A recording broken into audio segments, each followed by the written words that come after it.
Hi guys, good evening. आप सभी का हमारे यूट्यूब चैनल इंग्लिश मस्ती पर बहुत बहुत स्वागत है। आज हम आप सभी को टेंस के बारे में पढ़ाएंगे कि टेंस कितने प्रकार के होते हैं और हम इनको कैसे पहचानते हैं और ट्रांसलेशन हम किस तरीके से करते हैं। वो पूरा नियम हम जो है आज से शुरुआत करने जा रहे हैं। तो चलिए हम अपने इस नए टॉपिक की शुरुआत करते हैं। आज का जो हमारा विषय है वो है टेंस। और आप सभी को पता होगा कि टेंस जो है 3 प्रकार के होते हैं।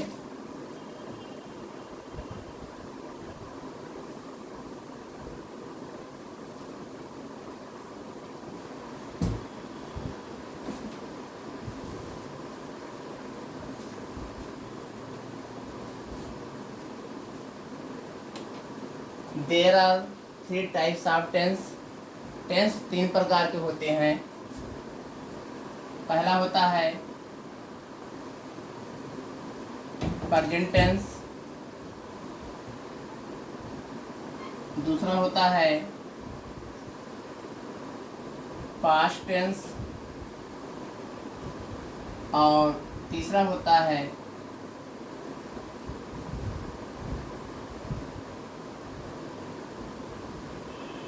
Future tense. Present tense, past tense और फ्यूचर टेंस। प्रेजेंट टेंस को हिंदी में हम कहते हैं वर्तमान काल।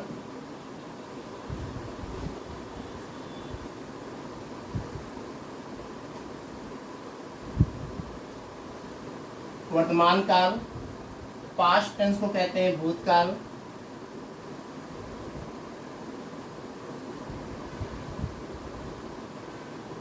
और फ्यूचर टेंस को कहते हैं भविष्यकाल।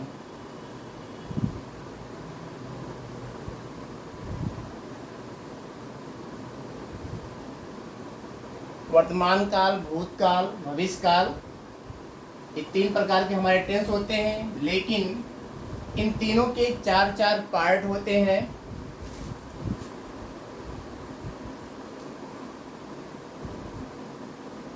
पहला पार्ट होता है इंडेफिनिट,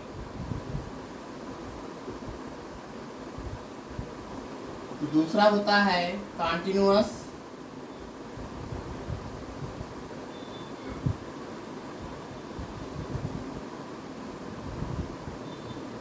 तीसरा होता है परफेक्ट और चौथा होता है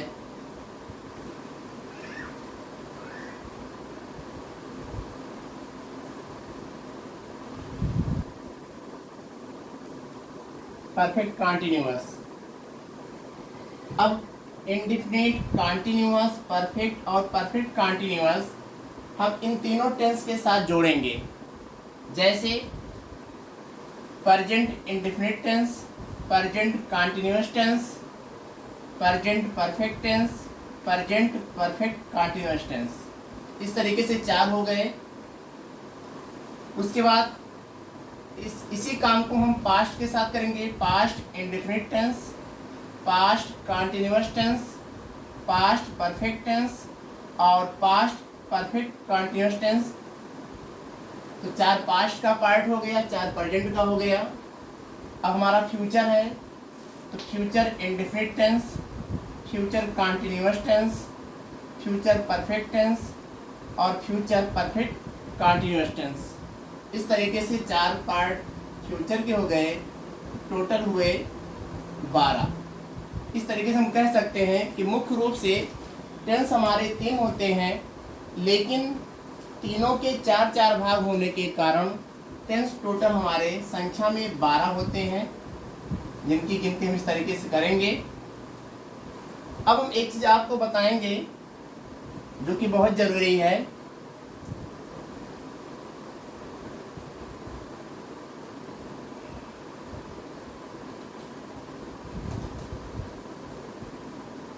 जो कि ग्रामर के नियम में आते हैं।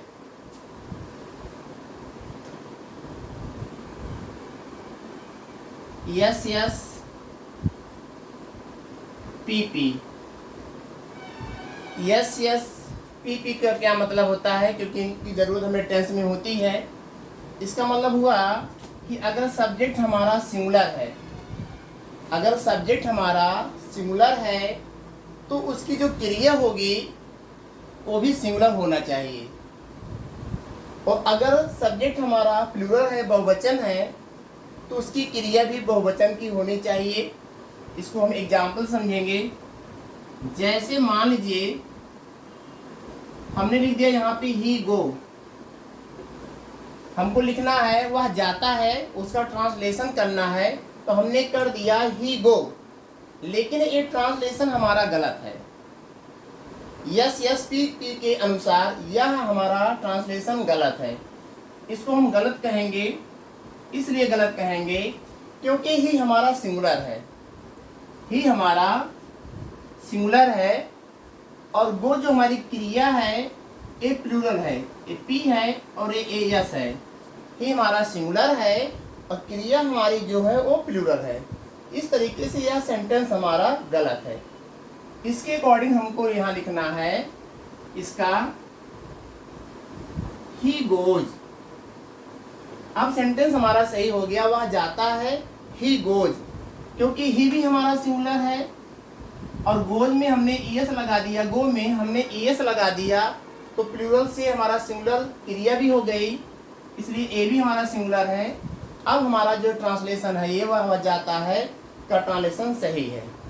इसी तरीके से मान लीजिए हमको लिखना है हम खेलते हैं, हम खेलते हैं का ट्रांसलेशन हमको करना है, तो हमने लिखा हम का बी, अब खेलने का हमने लिख दिया प्लेज। अब हम खेलते हैं का ट्रांसलेशन हमने किया बी प्लेज, तो यह हमारा गलत है। क्यों गलत है? इसलिए गलत है कि बी जो हमारा है प्लूरल सब्जेक्ट है जो कि प्रोनाउन है, और प्लेज जो हमारा है जिसमें यस लगा हुआ है क्रिया में, ये हमारा सिंगुलर है। क्योंकि जब हम क्रिया में yes, E S, I S जोड़ देते हैं नियमानुसार, तो हमारी जो क्रिया बहुवचन की होती है वो एक वचन का हो जाता है। तो यहाँ पे हमने यस लगा दिया है तो एक वचन हो गया, और ये हमारा बहुवचन है तो ये हो गया पी एस, और हमको बनाना है पी पी। इस तरीके से हम ट्रांसलेशन अगर करते हैं तो लिखेंगे बी गो। अब यह ट्रांसलेशन हमारा सही है, हम जाते हैं, बी भी हमारा बहुवचन है और गो भी हमारा बहुवचन है। इस तरीके से दोनों सेंटेंस हमारे इस तरीके से ट्रांसलेशन होंगे। यस यस पी पी का मतलब यही होगा। अब हम लोग पढ़ेंगे आज के इस वीडियो में प्रेजेंट इंडेफिनिट टेंस की शुरुआत हम लोग करने जा रहे हैं। आज का जो हमारा टॉपिक होगा वो टेंस में प्रेजेंट इंडेफिनिट टेंस का ही होगा। तो चलिए हम आज पढ़ेंगे प्रेजेंट इंडेफिनिट टेंस की पहचान क्या होती है, उसकी सहायक क्रिया क्या होती है, मुख्य क्रिया की किस फॉर्म का प्रयोग करते हैं और उनका ट्रांसलेशन कैसे करते हैं। ये सारी चीज़ें हम इस वीडियो के माध्यम से सीखेंगे।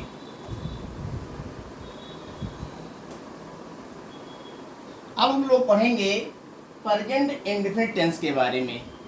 तो सबसे पहले हम प्रेजेंट इंडेफिनिट टेंस की पहचान क्या होती है, क्योंकि हमको ट्रांसलेशन करना है, हिंदी से इंग्लिश में बनाना है, हिंदी के वाक्य को हमको ट्रांसलेशन करना है अंग्रेजी में, तो हमें पहचानना जरूरी है। क्योंकि ट्रांसलेशन करते समय हमें टेंस और सेंटेंस ये दो चीज़ों को जानना बहुत ज़रूरी है कि दिया हुआ वाक्य हमारा जो है वो किस टेंस में है और कौन सा सेंटेंस है। अगर हम इन दोनों को पहचान लेते हैं तो हमारा काम जो है ट्रांसलेशन का मानकर चलिए लगभग आसान हो जाता है। तो सबसे पहले हम पहचान की बात करें तो प्रेजेंट इंडेफिनिट टेंस की पहचान होती है कि वाक्य के अंत में, वाक्य के अंत में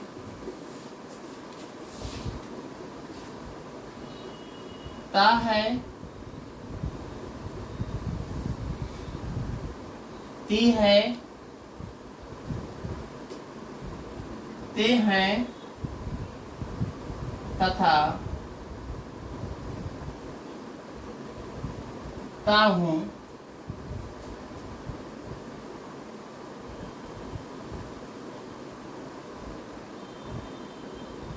आता है। अगर हम पहचान की बात करें तो प्रेजेंट इंडेफिनिट टेंस की पहचान होती है कि वाक्य के अंत में ता है, ती है, ते हैं तथा ता हूँ आते हैं। अब इसकी हम सहायक क्रिया की बात करेंगे। इसको हम HV कहते हैं, हेल्पिंग वर्ब कहते हैं।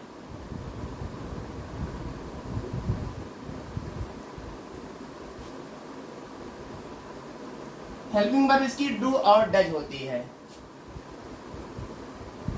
डू और डज होती है। अब हमको ये देखना है कि डू का प्रयोग किसके साथ करते हैं और डज का प्रयोग किसके साथ करते हैं। तो यहाँ पे हम लिख दे रहे हैं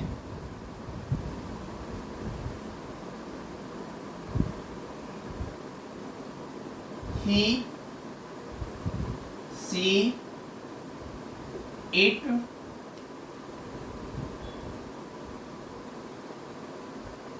तथा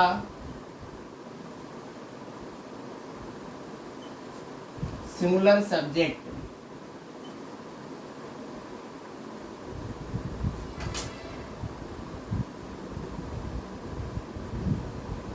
के साथ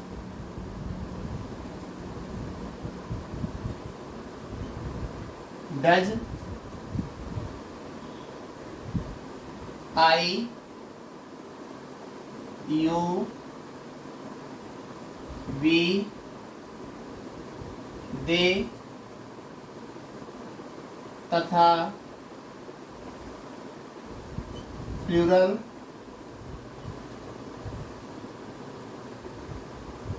सब्जेक्ट के साथ डू।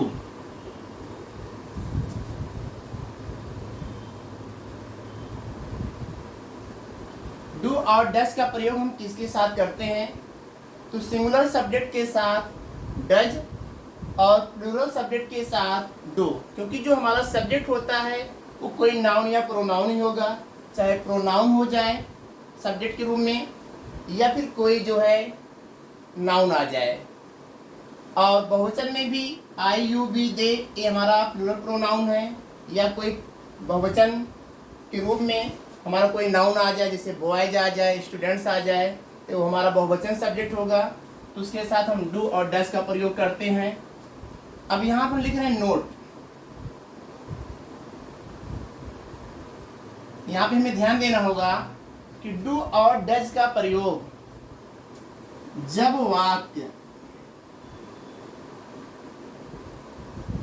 वाक्य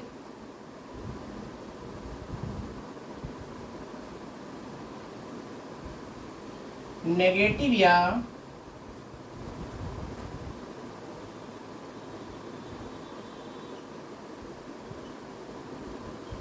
इंट्रोगेटिव सेंटेंस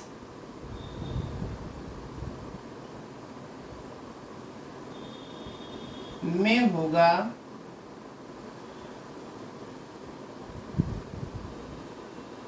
तभी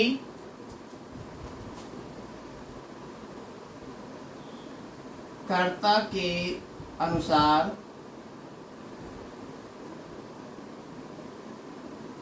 डू तथा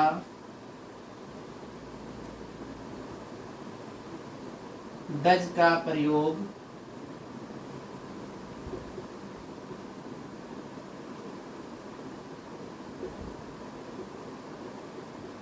करते हैं। यहाँ पे हमें ध्यान देना है कि जब वाक्य नेगेटिव या इंट्रोगेटिव सेंटेंस में होगा तभी कर्ता के अनुसार डू या डज का प्रयोग हम लोग करते हैं। क्यों करते हैं और क्यों नहीं करते हैं? क्योंकि टेंस के अंतर्गत हम दो सेंटेंस को पढ़ते हैं, असर्टिव सेंटेंस और इंट्रोगेटिव सेंटेंस। तो जो प्रेजेंट इंडेफिनिट टेंस का असर्टिव सेंटेंस होगा उसमें जो अफर्मेटिव वाक्य होते हैं उसमें हम जो है डू और डज का प्रयोग नहीं करते हैं सहायक क्रिया के रूप में, बिल्कुल नहीं करते हैं। और जब वाक्य हमारा असर्टिव का नेगेटिव में रहेगा तब हमें जो है कर्ता के अनुसार डू नॉट, डज नॉट का प्रयोग हम लोग करते हैं। और जब सेंटेंस हमारा इंट्रोगेटिव सेंटेंस होगा, चाहे वो फर्स्ट टाइप हो या सेकंड टाइप, वहां पर भी हमें कर्ता के अनुसार डू और डस का प्रयोग करना पड़ेगा।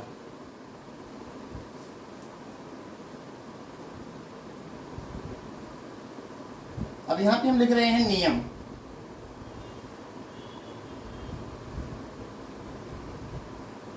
पहला नियम है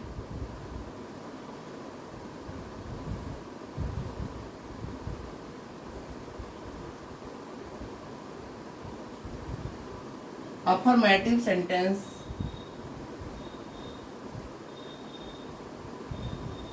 में अगर कर्ता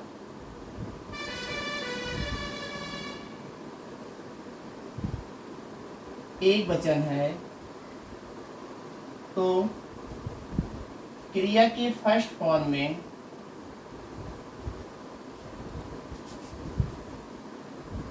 यस, ईएस या आईईएस नियम के अनुसार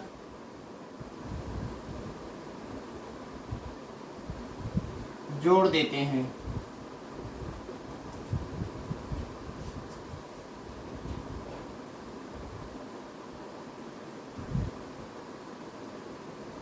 दूसरा नियम है हमारा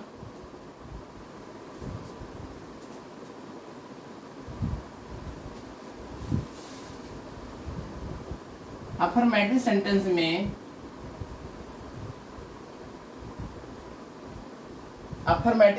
में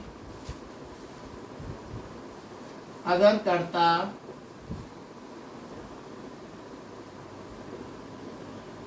बहुवचन का है तो क्रिया की फर्स्ट फॉर्म का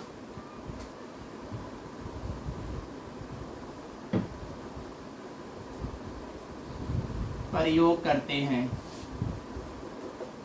यहाँ पे दो नियम लिखे गए हैं। पहला नियम है कि अफर्मेटिव सेंटेंस में अगर कर्ता एक वचन का है, तो क्रिया के फर्स्ट फॉर्म में यस, ईएस, आईईएस जोड़ देते हैं। इसलिए जोड़ देते हैं क्योंकि अगर हम ईएस नहीं जोड़ेंगे या नियम अनुसार यस, ईएस, आईएस नहीं जोड़ते हैं तो क्रिया हमारी बहुवचन की हो जाएगी। अगर नहीं जोड़ेंगे तो कर्ता हमारा एक वचन का रहेगा। तो हमने अभी आपको बताया था यस यस और पी के बारे में, तो हमारा सेंटेंस फिर गलत हो जाएगा, ट्रांसलेशन गलत हो जाएगा। इसलिए हमें जो है कर्ता एक वचन का है तो क्रिया में यस, ईएस, आईएस जोड़ना जरूरी है। तो अगर सेंटेंस हमारा अफर्मेटिव है और कर्ता बहुवचन का है, तो हमें क्रिया के फर्स्ट फॉर्म का ही प्रयोग करना है। वहां पर हमें यस, ईएस या आईईएस का प्रयोग नहीं करना है, क्योंकि क्रिया की जो फर्स्ट फॉर्म होती है वो बहुवचन होती है और कर्ता भी हमारा बहुवचन का ही रहेगा। इसलिए हमारा पी के अनुसार सेंटेंस हमारा ट्रांसलेशन करते समय सही रहेगा। वहाँ पे हमें यस या ईएस जोड़ने की ज़रूरत नहीं है।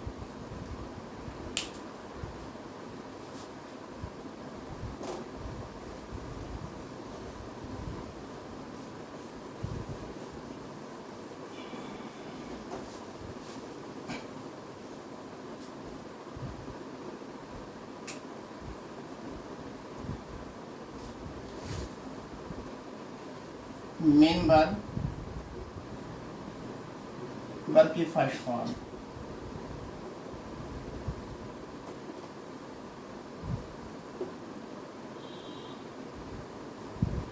अब हम लोग ट्रांसलेशन करना सीखेंगे। सेंटेंस हमारा है असर्टिव।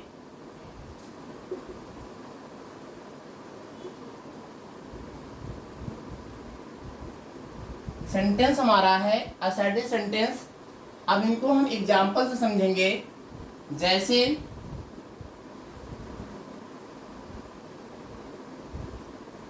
वह एक गीत गाती है।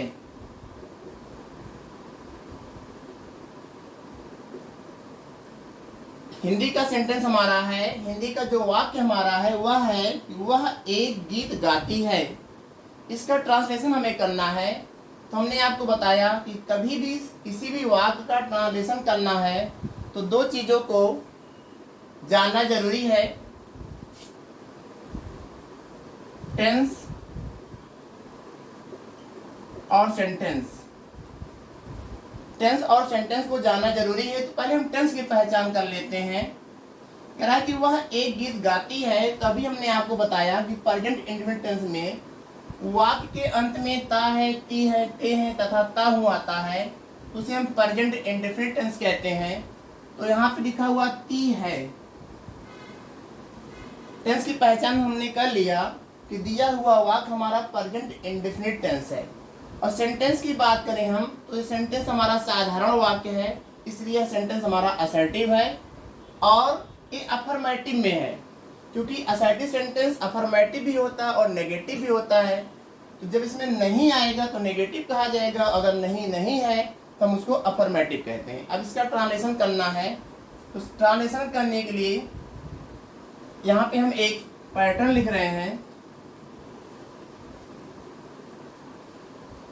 पैटर्न हमारा है, पहले सब्जेक्ट, फिर मेन वर्ब की फर्स्ट फॉर्म, फिर ईएस, यस या IES,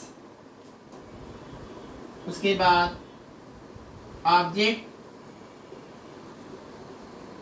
extra word, full stop. Assertive sentence का प्रेजेंट इंडेफिनिट टेंस का पैटर्न है कि सबसे पहले हम सब्जेक्ट को लिखते हैं।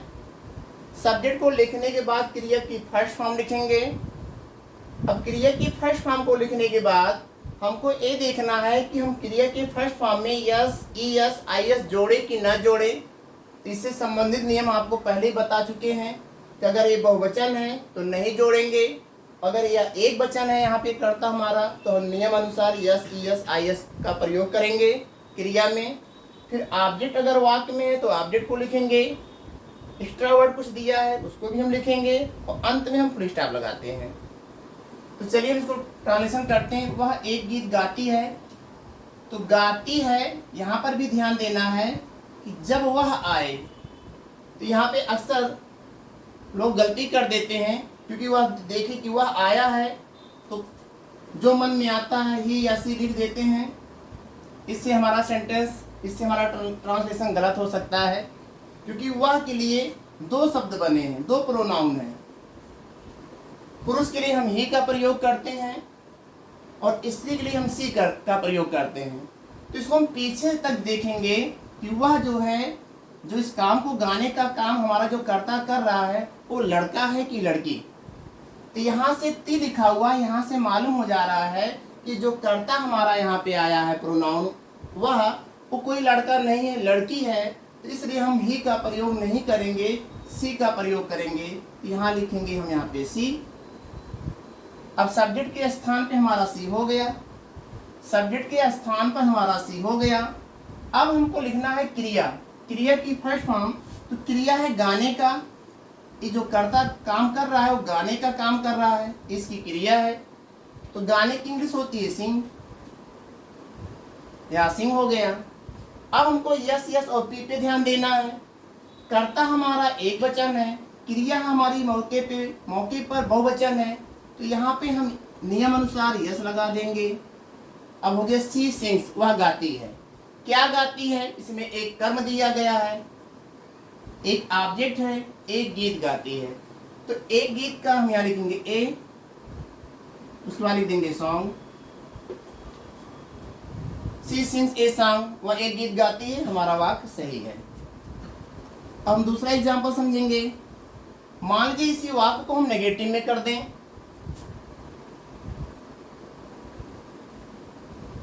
वह एक गीत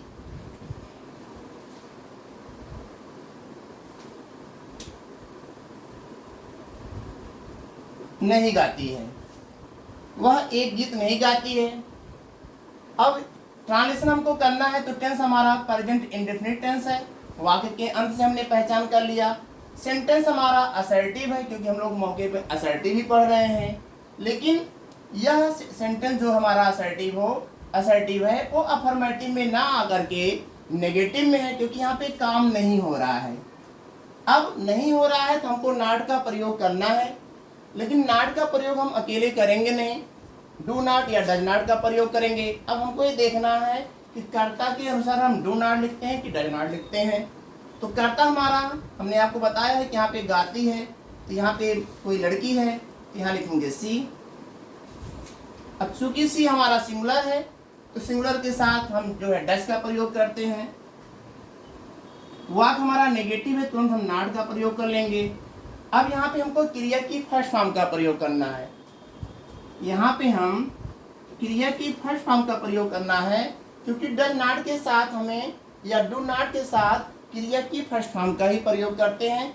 यहाँ पे हमको ये नहीं देखना है yes E S I S जोड़े, क्योंकि नेगेटिव सेंटेंस बनाते समय डू नॉट डज नॉट का हम प्रयोग करते हैं तो उसके साथ फर्स्ट फॉर्म आता है, उसमें हमें yes E S I E S को नहीं जोड़ना है।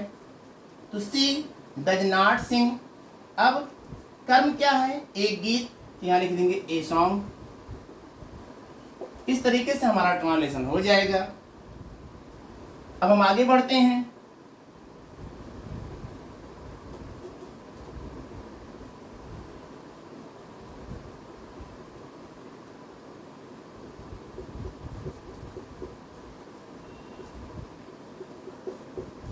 अब अगला सेंटेंस हमारा है हम पत्र लिखते हैं।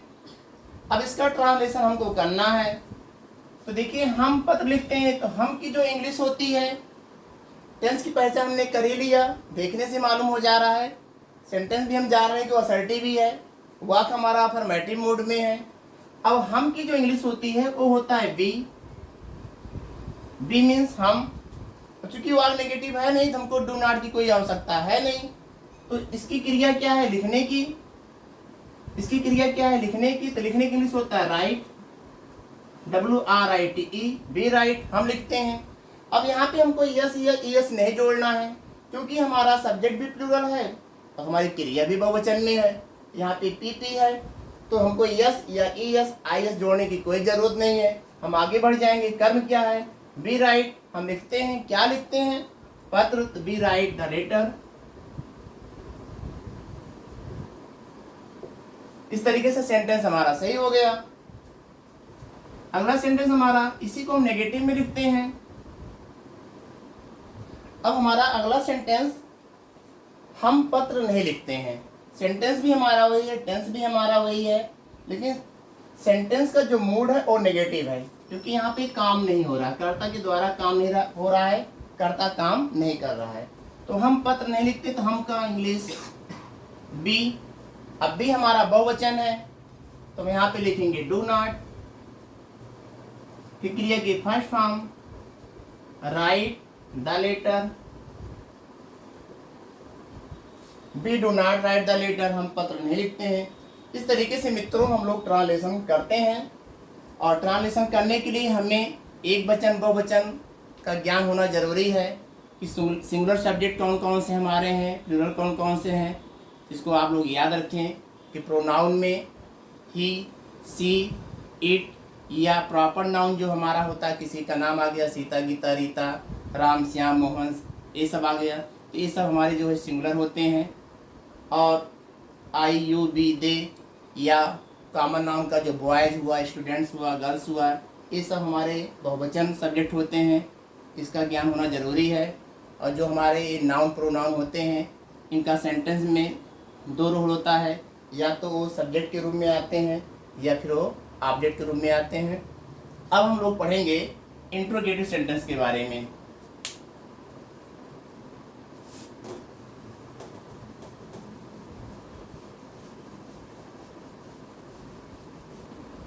चलिए मित्रों, अब हम लोग इंट्रोगेटिव सेंटेंस के बारे में पढ़ेंगे। इंट्रोगेटिव सेंटेंस दो तरीके के होते हैं, एक होता है फर्स्ट टाइप, एक होता है सेकेंड टाइप। तो सबसे पहले हम लोग पढ़ेंगे first type interrogative sentence. First type interrogative sentence हम उसे कहते हैं जब हिंदी के वाक्य क्या से आरंभ होते हैं, उनको हम फर्स्ट टाइप इंट्रोगेटिव सेंटेंस कहते हैं। उनका ट्रांसलेशन करने के लिए फर्स्ट टाइप के जो इंट्रोगेटिव सेंटेंस होते हैं उसका ट्रांसलेशन हमको करने के लिए सबसे पहले सहायक क्रिया की आवश्यकता होती है कर्ता के अनुसार। तो हम टेंस पढ़ रहे हैं प्रेजेंट इंडेफिनिट टेंस, तो सहायक क्रिया हम यहाँ पे कर्ता के अनुसार डू या डज में से किसी एक का प्रयोग करेंगे। बहुवचन करता है तो डू लगाएंगे सबसे पहले, एक वचन करता है तो हम डज लगाएंगे। फिर सब्जेक्ट को लिखेंगे कि कर्ता की क्रिया की फर्स्ट फॉर्म, यहाँ पे हमको yes E S I S से कोई मतलब नहीं है। फिर यहाँ अगर ऑब्जेक्ट वाक्य में है तो लिखेंगे, एक्स्ट्रा वर्ड में कुछ है तो उसको भी लिखेंगे, और वाक्य के अंत में क्वेश्चन मार्क जरूर लगाएंगे। वो हिंदी का वाक्य होगा तो उसमें भी लगा रहेगा, और हम ट्रांसलेशन भी करेंगे तो वाक्य के अंत में हमें क्वेश्चन मार्क लगाना अनिवार्य है, नहीं तो सेंटेंस हमारा जो है ग्रामर के नियम से गलत माना जाएगा। चलिए इसको हम एग्जाम्पल समझते हैं। सेम सेंटेंस हम जिसको हमने असर्टिव में किया वही हम इंट्रोगेटिव में भी करने जा रहे हैं। क्या वह एक गीत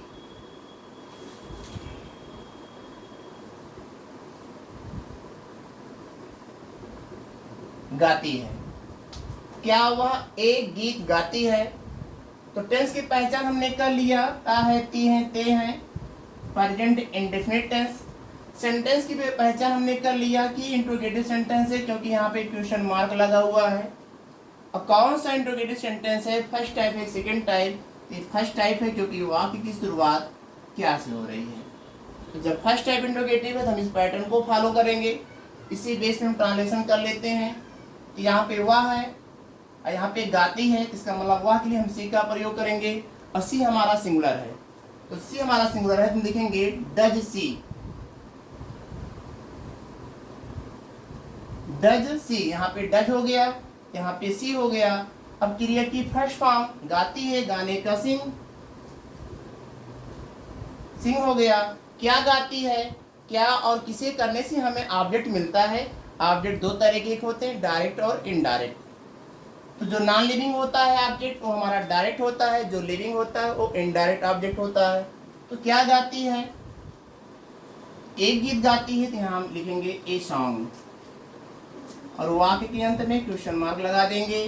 does she sing a song? क्या वह एक गीत गाती है? अब इस ट्रांसलेशन को हम आगे बढ़ा रहे हैं। मान लीजिए हमारा first type interrogative sentence negative में आ जाए, जैसे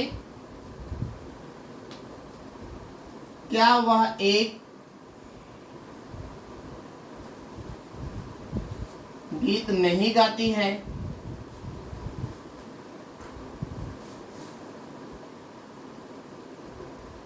अब आप देख रहे हैं कि इंट्रोगेटिव सेंटेंस फर्स्ट टाइप है लेकिन इसमें नहीं आया हुआ है।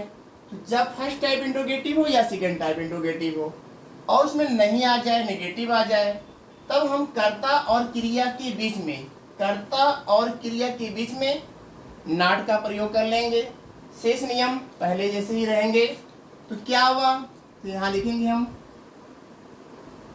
डज सी नेगेटिव है, नॉट, फिर sing a song, question mark.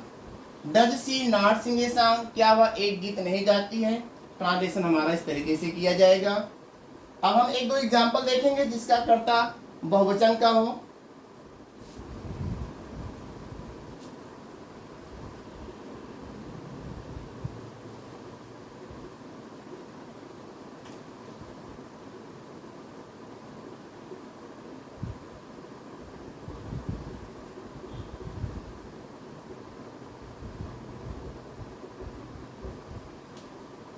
अगला सेंटेंस हमारा है क्या लड़के मैदान में खेलते हैं?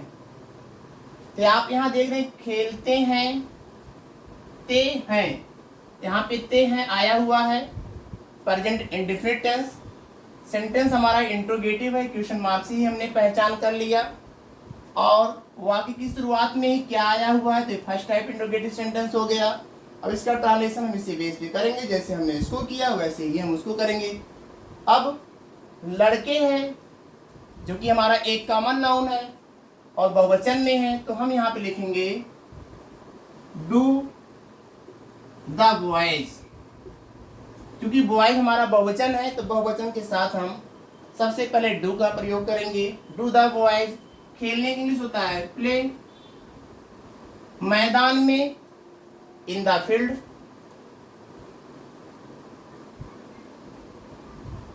अब अंत में क्वेश्चन मार्क लगाएंगे। अगला एग्जांपल,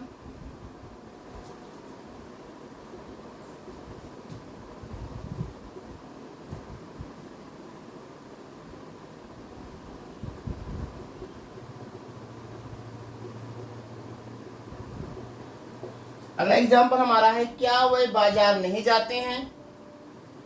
इंट्रोगेटिव सेंटेंस है, फर्स्ट टाइप है और इसमें नहीं आया हुआ है, हमें नॉट का प्रयोग करना है। तो हमने आपको बताया कि सेंटेंस हमारा अगर इंट्रोगेटिव का है, चाहे वो फर्स्ट टाइप हो या सेकेंड टाइप, तो नॉट का प्रयोग हम कर्ता और क्रिया के बीच में करते हैं, कर्ता के बाद और क्रिया से पहले। तो क्या वह के लिए दे का प्रयोग करेंगे तो बहुवचन है दे, यहाँ लिखेंगे डू दे। वाग नेगेटिव है, नॉट जाने का, गो के बाद हम टू लगाएंगे, गो टू। कहाँ नहीं जाते हैं, बाजार, तो do they not go to the market. Market के बाद हम क्वेश्चन मार्क लगा लेंगे। इस तरीके से हम ट्रांसलेशन करते हैं। अब हम लोग पढ़ेंगे सेकेंड टाइप इंट्रोगेटिव सेंटेंस के बारे में।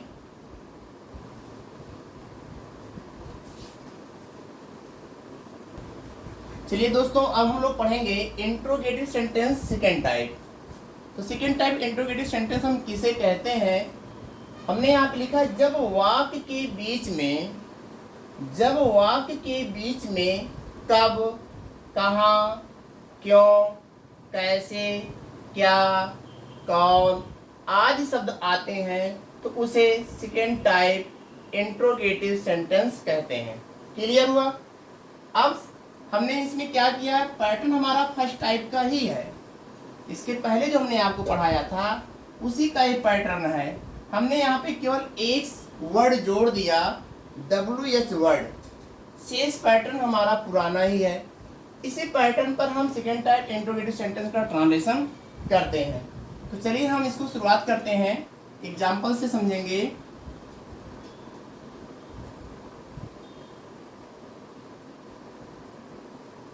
वह एक गीत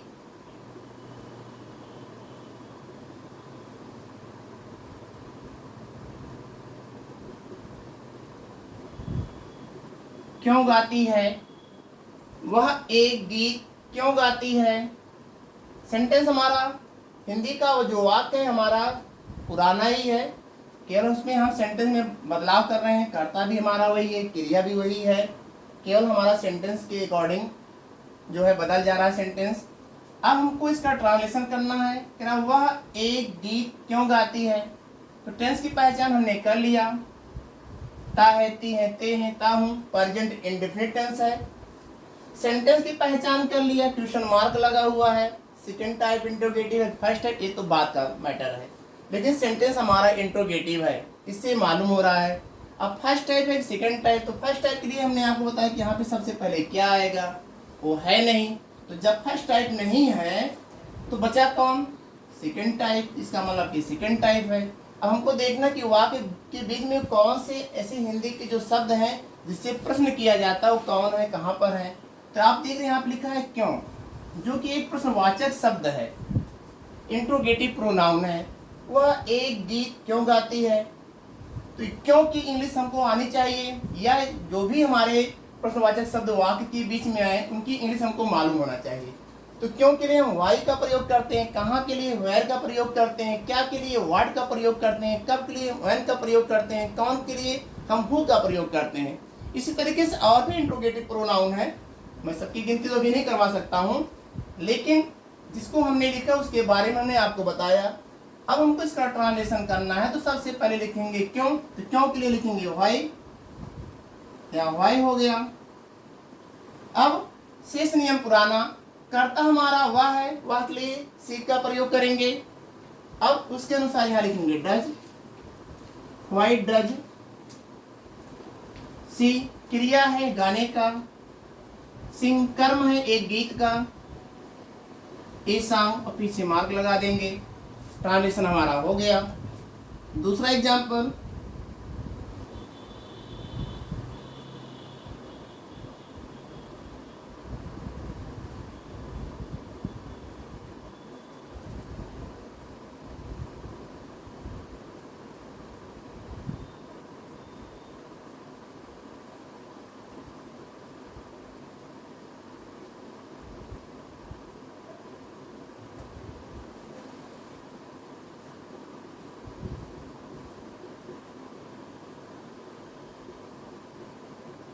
अगला सेंटेंस हमारा है हिंदी का, रमेश रात में कब पत्र लिखता है।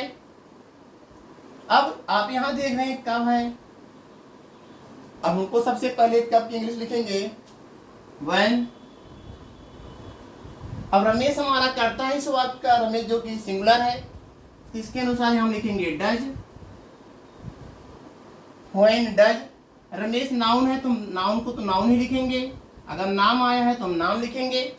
प्रोनाउन के लिए हम शब्द अलग लिखते हैं, लेकिन नाउन अगर है तो हम नाउन ही लिखेंगे। व्हेन डज रमेश, लिखने का, राइट क्या लिखता है, पत्र। When does Ramesh write the letter, रात में, इन द नाइट या एट द नाइट।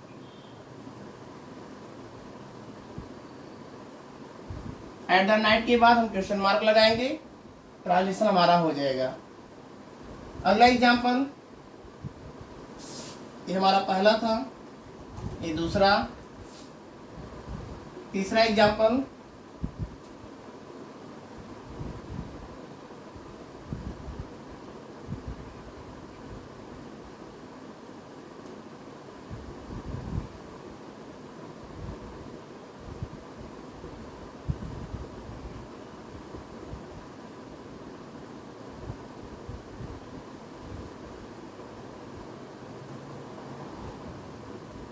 अगला सेंटेंस हमारा है, हम अपना पाठ कहाँ याद करते हैं। अब यहाँ पे प्रश्नवाचक शब्द है कहाँ, तो कहाँ के लिए हम लिखेंगे वेयर। अब हमको डब्ल्यू वर्ड हमने लिख लिया, अब डू डस का प्रयोग करना है हमको कर्ता के अनुसार, तो कर्ता हमारा हम है, हम की इंग्लिश होता है बी, जो कि एक प्रोनाउन है, तो हम लिखेंगे डू, होए डू बी। अब क्रिया क्या है, याद करने का, याद करने को होता है लर्न, और इसमें कर्म आया हुआ अपना पाठ, क्या याद करते हैं, किसकी बात हो रही है, अपना पाठ, तो बी के अनुसार हम यहाँ पे अपना के लिए आवर लिखेंगे और पाठ के लिए लेसन, अंत में क्वेश्चन मार्क लगाएंगे। बी के अनुसार हम यहाँ पे अपना के लिए अपना, अपने, अपनी, आवर का प्रयोग करेंगे। यहाँ अगर ही है तो हिज का प्रयोग करते, अगर यहाँ पे सी है तो हर का प्रयोग करते, दे है तो देयर का प्रयोग करेंगे। इस तरीके से हम पॉसेजिव एडजेक्टिव का प्रयोग करते हैं। अब हम लोग पढ़ेंगे कौन, कौन के बारे में, क्योंकि जो कौन शब्द आता है तो उसके लिए पैटर्न जो है थोड़ा सा बदला सा हुआ रहता है। शेष और कोई आता है तो उसके लिए हम इसी पैटर्न को फॉलो करेंगे। अब हम लोग पढ़ेंगे हु वाले वाक्य, जब हिंदी के वाक्य में कौन आया हो तो उसका ट्रांसलेशन हम लोग कैसे करते हैं, चलिए हम लोग अब उसको देखते हैं।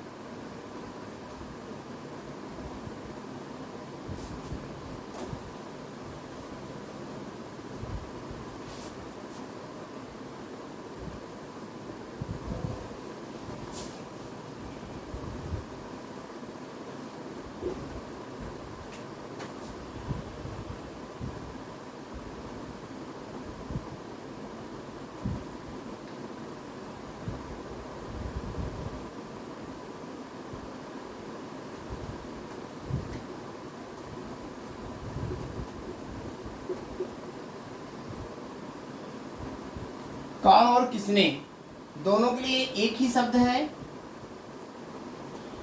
हु। हम हु का प्रयोग करते हैं कौन और किसने के लिए, जैसे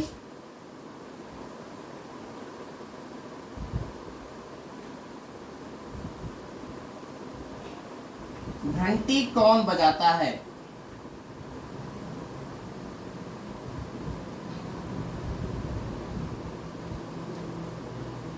घंटी कौन बजाता है, इसका हमें ट्रांसलेशन करना है। इसका पैटर्न होता है, पहले हम हु लिखेंगे, फिर क्रिया की फर्स्ट फॉर्म, तो इसमें यस या ईएस जोड़ेंगे,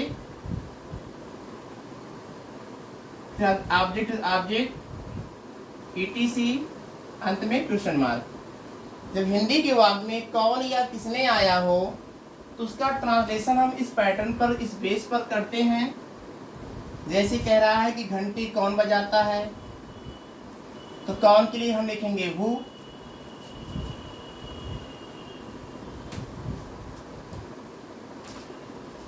कौन के लिए हमने लिख दिया हु। अब बजाने का होता है रिंग, और यहाँ पे रिंग का प्रयोग करने के बाद हमें नियमानुसार यस ईएस आईएस में से प्रयोग करना है, तो हु रिंग्स हो जाएगा। क्या बजाता है घंटी, तो हु रिंग्स द बेल। अंत में क्वेश्चन मार्क लगा देंगे, हु रिंग्स द बेल, घंटी कौन बजाता है। अगर मान लीजिए ऐसे ही वाक्य हमारे नेगेटिव में आ जाए, जैसे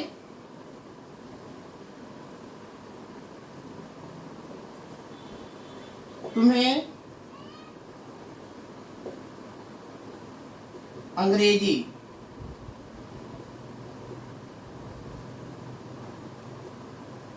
कौन नहीं पढ़ाता है,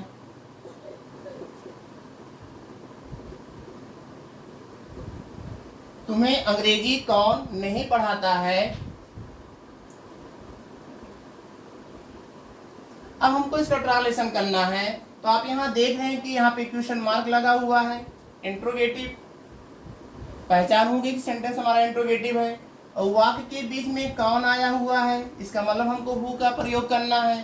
तो हम सबसे पहले हु का प्रयोग कर लिए। अब जब हु का प्रयोग कर लिए और सेंटेंस हमारा नेगेटिव है, तो हमें हु के बाद डज नॉट का प्रयोग करना होगा। और जब हम डज नॉट का प्रयोग करेंगे तब हम क्रिया की फर्स्ट फॉर्म का प्रयोग करेंगे। और हम पैटर्न का लिख दे रहे हैं, who plus does not plus V1 plus object etc, और अंत में क्वेश्चन मार्क। हमने पैटर्न लिख दिया कि कौन वाले वाक्य अगर नेगेटिव में है तो पहले हम लिखेंगे हु, फिर यहाँ पे हम लिखेंगे does not, who does not हो गया। अब कह रहा है तुम्हें अंग्रेजी कौन नहीं पढ़ाता है, तो हु डज नॉट पढ़ाने की क्रिया है ये, तो पढ़ाने को होता है teach, who does not teach.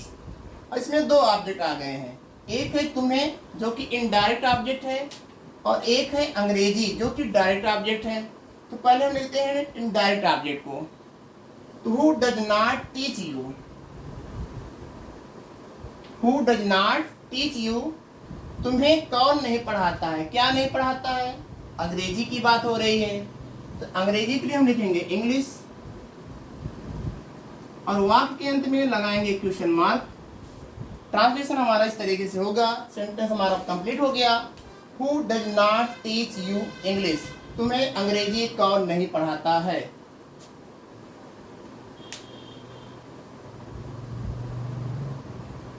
Thanks for watching my video.